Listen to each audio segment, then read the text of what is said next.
This book is one of the rare fiction books that dudes recommend to other dudes. And I finally read it to see if this dude would recommend it to other dudes, or really anyone in general. And what I didn't realize is how polarizing it is. So in this video, I'm gonna break down all my spoiler-free thoughts and ultimately decide if The Road by Cormac McCarthy lives up to the hype. Let's get into it.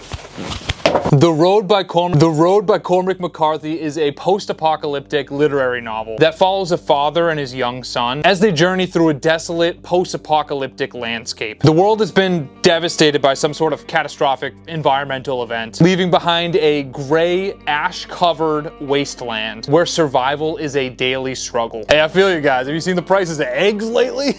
You know what I'm saying? Anyways, the father and the son search for warmth and safety, carrying only a few possessions and clinging on to each other for hope. Before you say anything, yeah, I took off the undershirt. It was getting hot up here, so I went into this book totally blind. And by that, I mean, I knew as much as the next guy. You know, it's about a father and a son walking down a road after the apocalypse. I don't know. Like I said, I feel like this is one of those rare fiction books that guys recommend to other guys. You know, usually recommendations from bros are like self-help books or like business motivation tips and tricks books. So I figured I'd give the Road a whirl and see what all the hullabaloo's about. Before I did though, I put up a post and asked you guys, you know, if I should make a video about it. And wow, yeah, no, this book is polarizing to say the least. I feel like you were either all in on it or you hated it. I'll put up some pictures, you know, we'll put up some images of your guys' responses. So this book is narrated using a third-person omniscient point of view. Had to look that up again, because if you're like me, you really don't know what that word means, or you probably can't pronounce it. Omniscient. This means our narrator is outside of the story. He's out of frame over here. But the narrative does mostly focus on the father's thoughts. Overall, I really don't know how to describe the writing style or the prose. It reads kind of old to me. It reads kind of musty, even though it was written in the mid-2000s. Like, I made a note, page 28 is a microcosm for how this book reads. Creedless shells of men tottering down the causeways like migrants in a fever land. The frailty of everything revealed at last, old and troubling issues resolved into nothingness and night.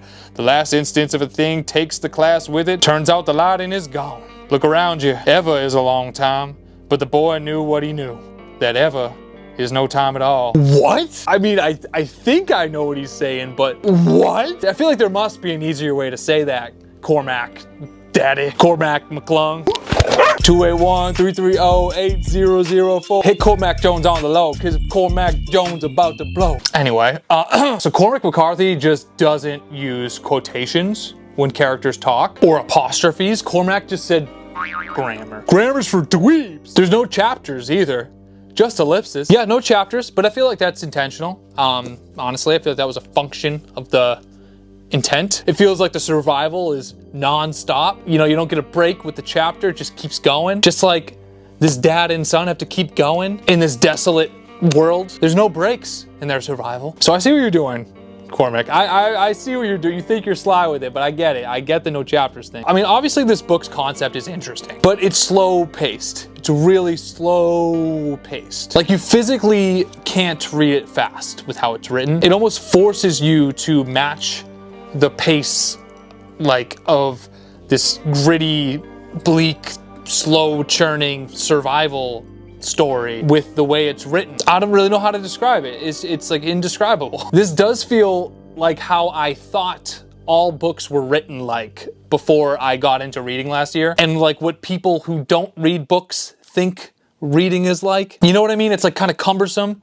It's not like as conversational as some of the other books that I fell in love with this past year. Not to say that's a bad thing, it's just harder for me to read, point blank. You need to dissect the words more, nothing really rolls off the tongue. And I find myself talk reading, you know, like mouthing the word, like sounding out each word in my head or even out loud, instead of just like kind of scanning the page that I usually do when I'm in the zone. Almost like processing two lines at once with that kind of approach. You can't do that with this. It feels like literature, not a book. Like, it almost feels wrong to call this a book. This is a novel. Oh, this is a novel. Those are books. This is a novel. It just feels weird to call this a fiction book and put it with the likes of like the epic fantasies that I've been reading. It just feels so different than that. Obviously in the topic, but also the style of writing and the tone. But yeah, that's what kind of sets it apart, and that's probably all a good thing, and probably is why it's considered a modern classic and why people love Cormac McCarthy and all of his books, like No Country for Old Men or Blood Meridian. I mean, I don't know. Reading this just kind of felt like when I was trying to read Ernest Hemingway when I was in my early 20s. It was tough, and my reading muscles have grown a bit since then, but it still wasn't easy to read because if you zone out for even a second, you might miss the little tiny bit of action or intrigue in the scene, and you might not get more intrigue for another 10 pages, 15, 20 pages. And it's all written very matter of fact and monotone. Even the suspenseful scenes, at least that's how I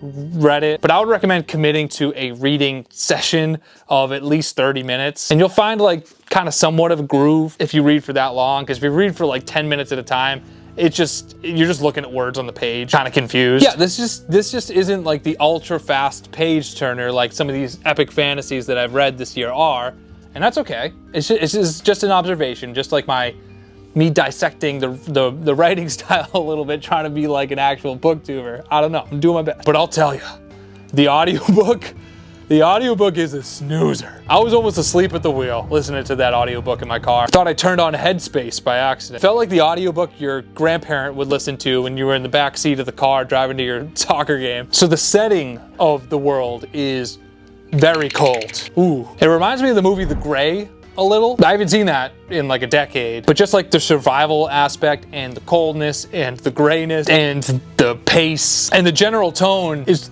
pretty depressing, the general tone of this book. So that's why it's like kind of a slog at times, and the whole time sometimes. Yeah, I could see someone calling this book a slog.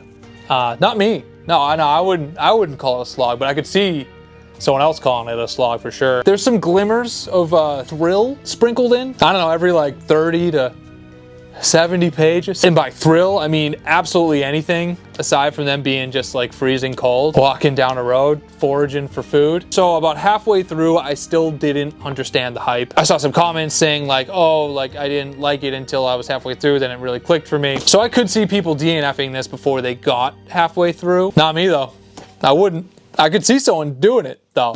Me? Never. I pushed through. Honestly, I'm watching season 2 of The Last of Us while reading this. So it's just like a lot of apocalyptic stuff going on right now for me. It's interesting to compare the two different versions of the apocalypse to each other. It's very different. You know, one's got zombies. Or do they both have zombies? I don't know. Tune in. What I can tell you though, the difference between this and The Last of Us is that this world, this setting, this environment is so cold. It's like the North Pole, except the only present Santa's given out is sadness and death. The Last of Us is like a post-apocalyptic version of the world after a zombie attack and people turning into zombies, essentially. This is more of like an environmental apocalypse. You don't really know what happened. You just know something happened, and the world is inhabitable pretty much now. But people are still habitabling it and trying to live. And not everyone's a nice person. Not everyone's like this father and son. There's bad people out there in this world. A lot of this book is just like a detailed explaining of the environment, the father and son's like actions of searching and foraging and rummaging and pillaging, not pillaging, the other three though, and all about the risks that they take or don't take and kind of the effect on their psyche. I pushed through, although like halfway through it still didn't fully click with me. And yeah, the ending was fine. I don't know. It's meh. It's meh. But honestly, I think I just kind of wanted to finish the book at that point, which isn't a great sign. But I just kind of wanted to be done with it. It was pretty depressing. It's just so bleak. It's bleak 182. It's bleak mill. You know, I thought I had it bad, paying $10 for a loaf of gluten-free bread. But man, these people got it bad. It's bleak. So I know this is obviously like a father-son story, and it probably has a deep, deep takeaway and meaning to some people, a lot of people. And I understood some of those meanings and takeaways, of course. So I didn't like hate this book or anything. I'm just not like jumping to read another Cormac McCarthy book at this juncture. Not a huge fan of his writing style for my personal taste. It was very descriptive and detailed about really minute things, and sometimes it was just hard to understand for me from a little fava bean brain. And I'm sure I missed a lot of the poeticness of it, a lot of the similes and metaphors and all the little things that someone else would really appreciate and really value. You know, like a different, more polished reader. I mean, I had to look up a word every 5 pages or so. And I think I have an above average vocabulary. You know, a vocabulary that will kind of like surprise you at times. I got like the Jordan Crawford of vocabularies. It averages like 15 points a game, but it's got that 40-point night in them, and it could happen anytime. A ton of people say that this made them cry. Maybe it's because I'm not a father, but I do feel like I'm really like empathetic. I don't know. I just didn't cry. I didn't cry, okay? No tears were shed out of either of these eyelids. Sorry, Cormac, you didn't get me, bro. You didn't get me. No, I mean, I wanted to cry. I really did want to cry. I didn't hit, I don't know, I guess I just wasn't too surprised. So maybe it just didn't resonate as much. Like the bond between the father and son was sweet. The dialogue was simple, but so much meaning behind it. These little small words and tenseness of their conversations. I can see all of that, but I just didn't cry. Not weeping for this book. So bottom line, if you like action, fast-paced, light-hearted books that's words like flow off the page because it feels like you're listening to someone kind of like talk to you, this isn't for you.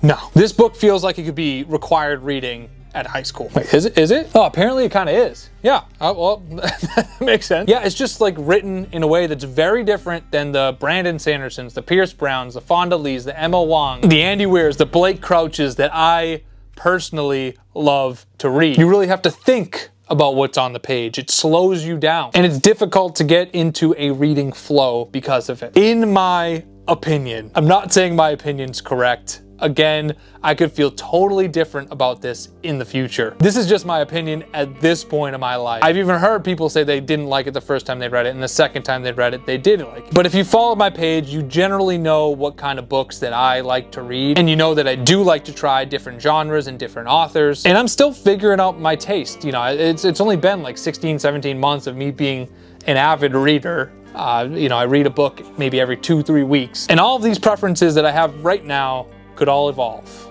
and change. So I could come back to the road in a couple of years and watch this video and be like, you're an absolute Nimrod, Phil. This book is a masterpiece. And if you think it's a masterpiece, I can see why. It's atmospheric. I literally felt cold and hopeless reading it. It's incredibly unique with how it's written, but unfortunately with taking a risk like that, it won't always resonate and connect with someone, so it just didn't resonate and connect with your boy. This book is a book about survival, the grittiness, the bleakness, the difficulty of it. Protecting a child during the end of the earth when all hope seems to be lost, but keeping some semblance of hope, trying to carry the torch, carry the fire, I should say, in a hopeless environment, a really bleak and despairing world where it would be so easy to give up, and a lot of people do.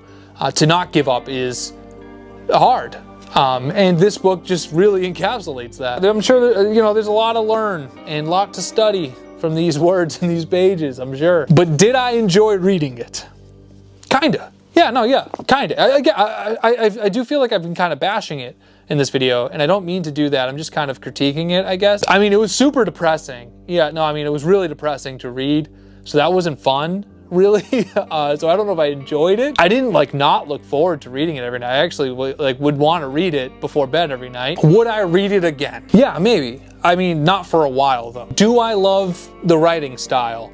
No. Would I recommend this to a new-ish reader because of the fact that a lot of dudes will say like, oh, this fiction book is sick. This is like this is the fiction book dudes recommend to other dudes. No, I wouldn't recommend this. I wouldn't recommend this to another dude. At least not the dudes who I'm personally friends with who don't really read that much. Like this wouldn't be the book that I recommend to get them into reading. Well, I don't know what this was. Get them into reading. This book feels like way less entertaining, way less of like, I guess like a popcorn book than a lot of the other books that I've read.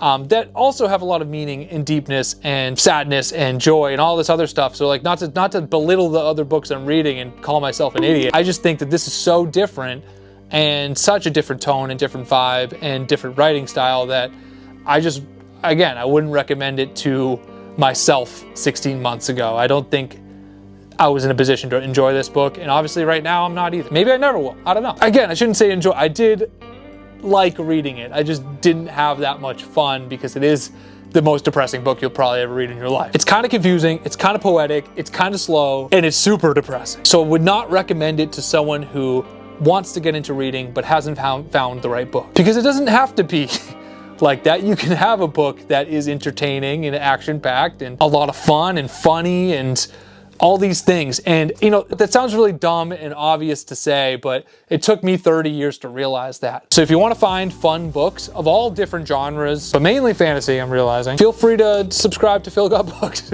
Yeah, no, I mean, that'd be chill. That'd be dope, man. That'd be really cool. So does the road live up to the hype? Is the question on all of our minds. My answer would be kinda, but leaning towards no. I was expecting at least a 4-star book, but I would give The Road an unofficial 3 out of 5 stars. The beginning was really slow for me. The middle picked up a little bit because I felt like I was kind of getting in a little bit of a groove and expected things to happen. Some things were happening. And then the end was kind of just like the middle. Just kind of stayed that way. The ending is left ambiguous, so if you don't like things like that, this might feel like you don't have complete closure. It's left for interpretation, really. Overall, I feel like this book, it was just like a flat line of excitement for me. A somewhat low flat line, you know? It was just kind of like this, where some other books would be whoop, whoop. But that being said, I did look forward to reading it every night to see what kind of hijinks man and boy would get into. But maybe that's because I hoped that it would live up to the hype. And unfortunately for me, it didn't quite. But if you like slow, poetic, post-apocalyptic survival stories that touch on fatherhood, hope, and love, and is written in a manner that is really unique, and you probably haven't read something like this before, try this out. Try it out. But if you prefer medium to fast-paced books with action, politicking, multiple characters and side characters, different settings, magic, humor, romance, maybe skip this one. But what do you guys think? Let me know your spoiler-free thoughts on this book in the comments. And what kind of reader would you recommend it to? Am I just totally wrong here? And someone who isn't into reading would like this book? Also, should I watch the movie? I'm actually definitely gonna watch the movie. Just to say the book was better. But let me know what you thought about it, if you've seen it. And yeah, let me know if I should read another really, really popular and famous book and see if it lives up to the hype. If you want me to do that, let me know what book I should read next. Push! Oh, the crowd goes wild. The crowd goes wild.